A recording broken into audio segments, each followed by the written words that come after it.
And ఇంకా mind last few questions. మహానటిలో చేశారు కదా, ఏంటి ఆ సినిమా ఎక్స్పీరియన్స్ చెప్పండి. ఆ సినిమా ఒక బ్యూటిఫుల్ ఎక్స్పీరియన్స్. ఎన్ని రోజులు చేశారు అది? ఇది మహానటి ఒకటే వన్ డే. సో ఈ సినిమా షూట్ స్టార్ట్ అప్పుడు నెక్స్ట్ డే స్టార్ట్ అవ్వబోతుంది. అప్పుడు నాగేశ్వన్ కాల్ చేసి ఇట్లా మహానటిలో వచ్చిన రోల్ ఉంది అది ఇది అని అన్నారు. అప్పటి వరకు నాకు అసలు ఐడియా లేదు మహానటి అంటే ఎంత పెద్ద సినిమా ఏంది, అసలు ఏం ఐడియా లేదు. కొన్ని వింటూ ఉన్నాను ఇట్లా సావిత్రి గారి గురించి అది ఇది అని. కానీ అది ఒక తెలుగు హిస్టరీ గురించి, తెలుగు సినిమా హిస్టరీ గురించి అంత బ్యూటిఫుల్గా తీస్తున్నారనేసి నాకు అసలు ఐడియా లేదు. సో నాగేశ్వన్ మా సీనియర్, సో స్కూల్లో సీనియర్ హెచ్పిఎస్.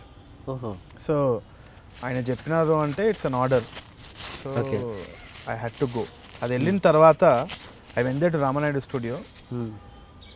ఆ సెట్ అదంతా చూసినప్పుడు నాకు అసలు ఇది ఏంది, ఇది సినిమా నాది అని అనుకున్నాను. ఎందుకంటే ఐఎమ్ లో బడ్జెట్ ఫిల్మ్ మేకర్. నేను తీసేవన్నీ చిన్న చిన్న ఉంటుంది, ఇది పెద్ద పెద్ద సెట్లు అవన్నీ చూసినప్పుడు I was shock. And the grandeur of that set just hit me అనమాట. కాస్ట్యూమ్స్ అవన్నీ వేసి అక్కడ సంగీతం గారు అక్కడ ఉన్నారు, మోహన్ బాబు గారు అప్పుడే నెక్స్ట్ ప్రీవియస్ డేనే ముందు వెళ్ళిపోయినారంట, కీర్తి సురేష్ గారు and all these actors whether. నాకు అసలు ఏం అర్థం కాలేదు. అండ్ ఆ సెట్ డోర్ ఓపెన్ అయిపోయి లోపల పోతే నాకేదో వాయిని స్టూడియోస్కి వెళ్ళినట్టే అనిపించింది. It was so beautifully done, art, costumes అంతా కూడా. అండ్ ఒక పర్టిక్యులర్ షాట్ ఉంది, క్రిష్ గారు ఇట్లా డైరెక్ట్ చేస్తుంటారు, నేను ఇట్లా బుక్ పట్టుకొని ఉంటా and she opens that box అనమాట, Vijayavahini. She opens that box. అదే అవును. సో ఆ పర్టిక్యులర్ సీన్ జరిగినప్పుడు it was to recreate that film still. Mahanati sorry మాయాబజార్ది ఏదైతే ఫోటోగ్రాఫ్ ఉందో దాన్ని రీక్రియేట్ చేయడం అనేది జరుగుతుంది అక్కడ. అది గూస్బంప్ మూమెంట్, అసలు చాలా చాలా బ్రిలియంట్ ఉండే. అది పట్టుకొని అక్కడ యాక్షన్ అన్నప్పుడు మార్కస్ బాట్లే కెమెరా అవన్నీ క్రేజీ ఉండే అసలు. అండ్ సంగీతం గారి క్యారెక్టర్ మీరు వేశారు, అది ఎటువంటి ఫీలింగ్ ఇచ్చింది? ఏం ఫీలింగ్ రాలేదండి, యాక్చువల్లీ జస్ట్ టెన్షన్ ఉండే నాకు. ఎందుకంటే ఆయన అక్కడనే ఉన్నారు అండ్ ఒక పర్టిక్యులర్ స్పాట్లో ఆయన ఇట్లా రమ్మన్నారు, తరుణ్ కమియర్ అంటే నాకు ముందే తెలుసు సంగీతం సార్. కలిసిన, నేను పెళ్లి చూపుల తర్వాత కలిసిన and had the opportunity to speak to him. పిలిచి ఇట్లా చూసి ఇట్లా very good boy, very good, you're looking very nice అని చెప్పేసి నా వాచ్ ఇట్లా తిప్పుకున్నారు. ఇట్లా వాచ్ ఇలా పెట్టుకున్నాను నేను అయితే సరే అని చెప్పేసి తిప్పేసి ఇట్ వాస్ బ్యూటిఫుల్. అంటే ఏంటి అలా పెట్టొద్దనే?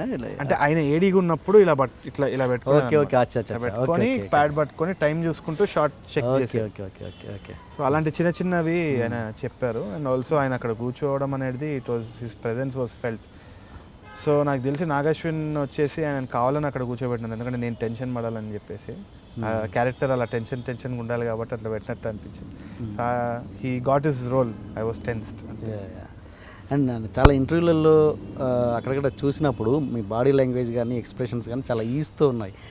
ఏంది యాక్టింగ్ సైడ్ ఎప్పుడు మరి అంటే ఈ సీరియస్లీ యాక్టింగ్ సైడ్ ఎప్పుడు లేదు.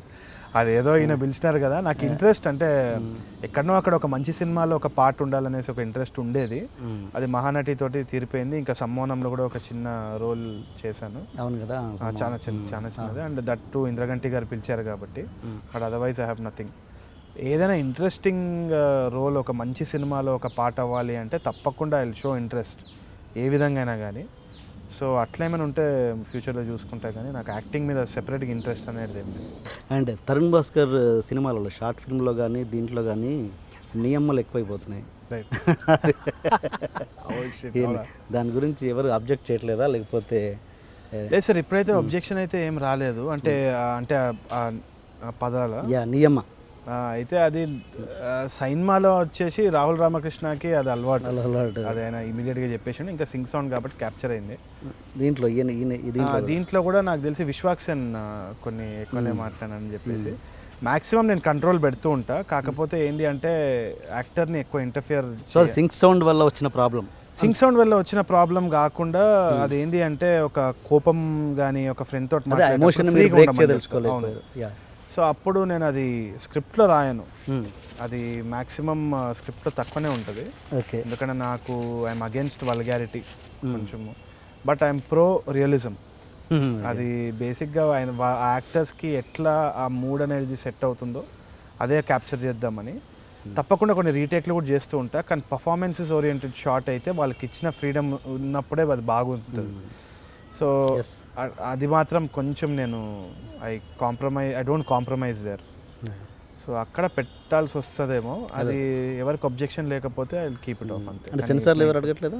సెన్సార్లో ఈసారి దే గేమ్ మీ 3 ప్లేసెస్ ఎక్కడైతే మ్యూట్ చేయాలో, కానీ ఒక్క కట్లు అడగలేదు వాళ్ళు. ఎందుకంటే వాళ్ళు నాకు తెలిసి they didn't see any vulgarity in the film. సినిమా ఇస్ నాట్ వల్గర్. ఏమైనా కానీ వాళ్ళు తిట్టుకున్నా కానీ మాట్లాడుకున్నా కానీ అది ఒక జెన్యున్ ప్లేస్ నుంచి వస్తుంది, కానీ అదేదో ఒఫెన్సివ్గా పాపులారిటీ కోసమో కానీ లేకుంటే వల్గారిటీ కోసమో పెట్టాల్సింది అనేది అయితే లేదు. సో అది అనిపించింది కాబట్టి నాకేం కట్ రాలేదు. క్లీన్ యూఏ ఇచ్చేసినారు, యూబై ఇచ్చారు, and immediately release the film. Okay.